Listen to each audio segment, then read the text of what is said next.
were killed as they came together to celebrate the holidays. They were taken from family and friends who loved them deeply. They were white and black, Latino and Asian, immigrants and American-born, moms and dads, daughters and sons. Each of them served their fellow citizens, and all of them were part of our American family. Tonight I want to talk with you about this tragedy, the broader threat of terrorism, and how we can keep our country safe. The FBI is still gathering the facts about what happened in San Bernardino, but here's what we know. The victims were brutally murdered and injured by one of their co-workers and his wife.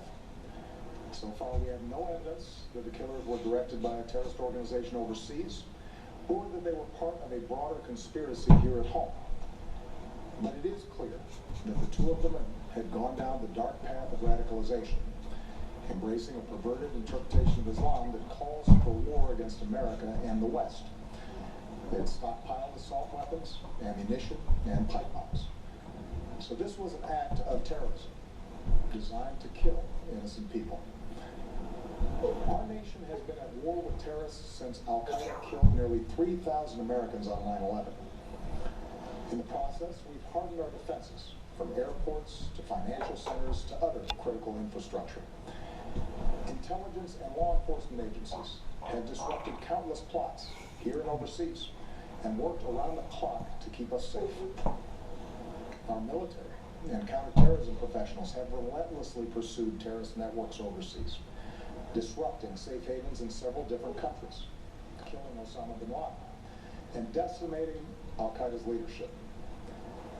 Over the last few years, however, the terrorist threat has evolved into a new phase. As we've become better at preventing complex, multifaceted attacks like 9/11, terrorists turn to less complicated acts of violence like the mass shootings that are all too common in our society. It is this type of attack that we saw at Fort Hood in 2009, in Chattanooga earlier this year, and now in San Bernardino.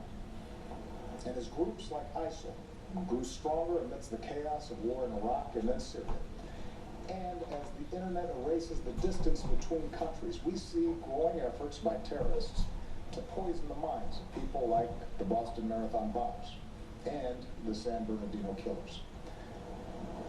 For 7 years, I have confronted this evolving threat each and every morning in my intelligence briefing.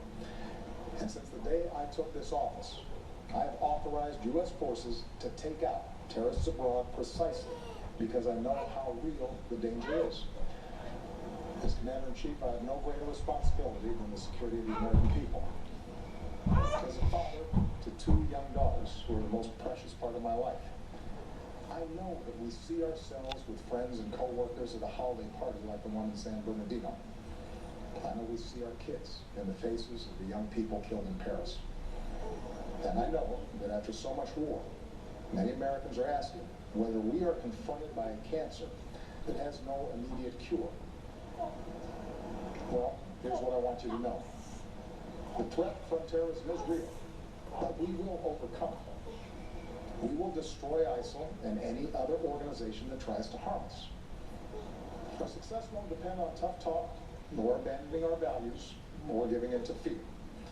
That's what groups like ISIL are hoping for. Instead, we will prevail by being strong and smart, resilient and relentless, and by drawing upon every aspect of American power. Here's how. First, our military will continue to hunt down terrorist plotters in any country where it is necessary. In Iraq and Syria, airstrikes are taking out ISIL leaders, heavy weapons, oil tankers, infrastructure. And since the attacks in Paris, our closest allies, including France, Germany, and the United Kingdom, have ramped up their contributions to our military campaign, which will help us accelerate our effort to destroy ISIL. Second, we will continue to provide training and equipment to tens of thousands of Iraqi and Syrian forces fighting ISIL on the ground, so that we take away their safe havens. In both countries, we're deploying special operations forces who can accelerate that offensive. We've stepped up this effort since the attacks in Paris, and will continue to invest more in approaches that are working on the ground. Third, we're working with friends and allies to stop ISIL's operations, to disrupt plots, cut off the financing, and prevent them from recruiting more fighters. Since the attacks in Paris, we've surged in intelligence sharing with our European allies. We're working with Turkey to seal its border with Syria. And we are cooperating with Muslim-majority countries and with our Muslim communities here at home to counter the vicious ideology that ISIL promotes online. Fourth, with American leadership, the international community has begun to establish a process and timeline to pursue ceasefires and a political resolution to the Syrian war. Doing so will allow the Syrian people and every country, including our allies, but also countries like Russia, to focus on the common goal of destroying ISIL, a group that threatens us all.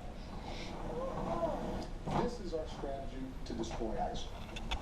It is designed and supported by our military commanders and counterterrorism experts, together with 65 countries that have joined the American-led coalition.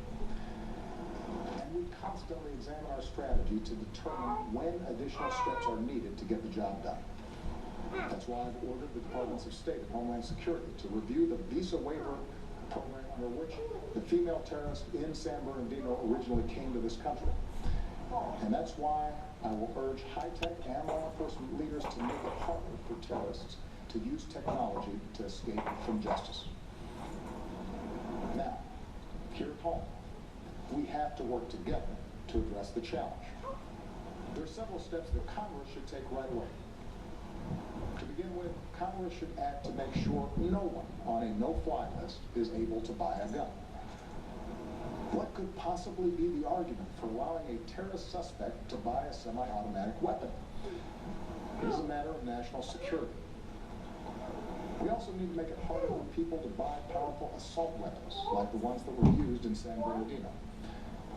I know there are some who reject any gun safety measures, but the fact is that our intelligence and law enforcement agencies, no matter how effective they are, cannot identify every would-be mass shooter, whether that individual is motivated by ISIL or some other hateful ideology.